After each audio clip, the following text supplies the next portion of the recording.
Welcome to another amazing day of Emunah and Bitachon. Welcome to all our Zoom people. Today we have people that are on the way to Reb in Budapest. We have our Los Angeles Yidden, and we have Lakewood on Zoom, and then we have all the people around the table, and all those that are listening throughout the world. What a beautiful day to share Emunah and Bitachon.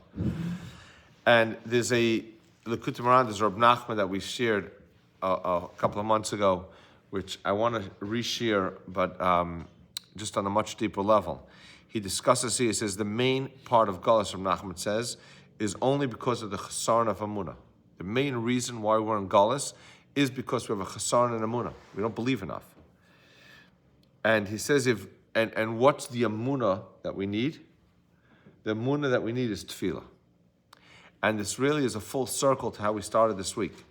And we discussed a little bit on Sunday, we discussed a little bit on Monday, that the Medrash says that the reason why we say Kriyas Yamsuf, spoke about it yesterday, Kriyas Yamsuf right before Shemona Esrei, is to remind ourselves that we have to purify ourselves with the Emunah before we daven to Hashem. And that's mamish what's being said over here, is that the reason why we're stuck in Galus is because of our lack of Emunah.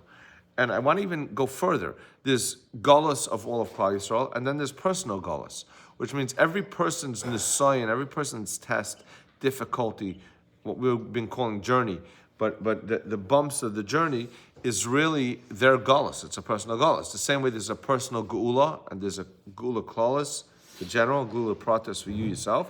There's also the same thing with the galus, and we're stuck in our personal galus because we don't have enough emunah. We don't believe enough that the Eibush is going to be able to do nisim for us. So he says here, Tefillah is l'mayla min hateva. Tefillah is above nature, and when a person davens, he's zocheh to nisim above teva. It's powerful. You're davening keteva mechuyev kein v'tefillah meshana hateva. Your prayer, your davening, you're talking to Hashem, changes nature. Wow. V'zeh davar nes. It's a nes. L'chein tzarech emunah sheyamen sheyesh mechadosh b'yadeh l'chadish davar kirtzayne. That this Baruch Hu could change anything. Your tefillah changes teva. Boom. Even if I stop saying this here now, it's so powerful. We'll continue. But I'm saying it's so powerful to understand that tefillah is mechadish. It changes things. It's mahapach. The Gemara says on the words of the pasuk, Vayeta Yitzchak l'neichach ishtay, right? When Yitzchak was davening opposite his wife, they were davening for children. So it says, Vayeta Yitzchak l'neichach ishtay, Vaye Asra lo Hashem, right? The Gemara says, what is the word Vayetar? Yeah? What's the word Vayetar? So, I think it's Gemara in Yevamos, I forgot what the Gemara is. The Gemara says is that Tefillah is like an atar. An atar is a pitchfork. It's mahapach the tefillah. Ma'atar, just like this pitchfork, when a farmer wants to turn over his grains, he'll take this huge pitchfork and he'll stick it into the grain and turn it over. It turns it over. So too, tefillah is, it turns over. It's ma'atar, changes, and this is mamash what we're saying here. The Gemara is this is the Gemara, that tefillah could change the teva. And I always was fascinated because the word vayetar, he beseeched Hashem. Vayetar Yitzchak beseeched Hashem. And Hashem allowed himself to be beseeched is vayeyaser. The letters are exactly the same. Vayetar and vayeyaser is the same letters, just different nekudas, different dots underneath it. What's the reason? Vayetar means you beg Hashem. Vayeyaser means Hashem listen, because the answer is you're taking and you're just turning it over. You're taking whatever's happening in the world and you're turning it over. It's really one and the same. Your power of tefillah is so powerful that you could change the teva through your tefillah. Wow. So he continues here, Reb Nachman, and he says, he quotes the Gemara in Sanhedrin. The Gemara in Sanhedrin says, Ein ben David ba, Ein Mashiach ben David ba, ad shetichla pruta min hakis. And Mashiach won't come unless all prutas, all money from the pocket is missing. There's no more. So he explains, what does that mean? Reb Nachman says, it means that there's no more apikarsis, no more, an apikarsis is a heretic. A person who doesn't believe, that they don't believe in Nisim. All those people are gone. Because people think that nisim are just nature. Oh, it's a coincidence. Oh, it happened to happen, right? Everybody says, oh, this happened.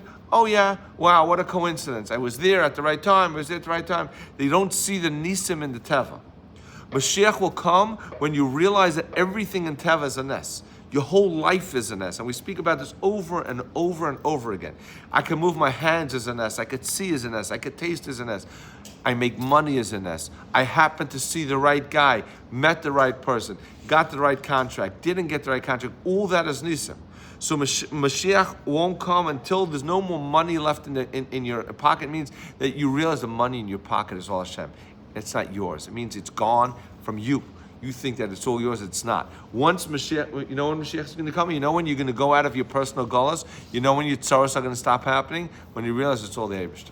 When you believe in Tefillah. When you realize and you have Emunah in the world, he says, then Mashiach is going to come.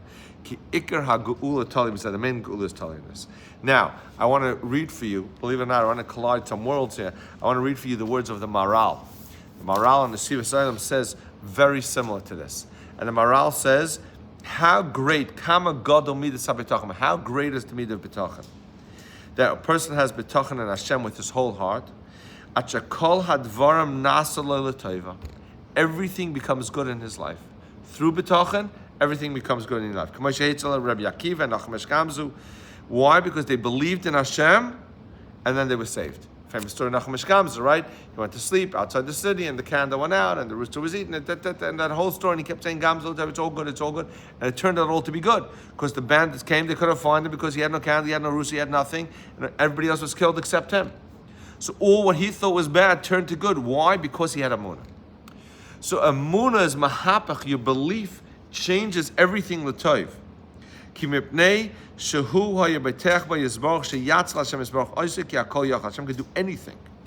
Bitchu bayad yad koloima. Even if you think everything is lost, you give up. You say no, it's not working. Keep having bitachon in Hashem. Don't give up. Be betech in Hashem ad yad ki Hashem yizborch yachal leishiyosam. And that's Kriyas Yamsuf we started the week with. Kriyas Yamsuf was, it's impossible. We're going to drown. We're going to be killed. We're done. We can't do this. Hashem says, no. Bitchu boy. I could turn even the worst scenario into the best scenario. That's the avodah. Your Emunah, your bitachon is mahapach. It changes the teva. How? Through tefillah. Go daven. Talk to Hashem. And believe in your tefillah, believe in the power of your speech that you could change the ra l'tov. And even if something looks bad, you should just know it could always be changed into good. Have a wonderful day of only good.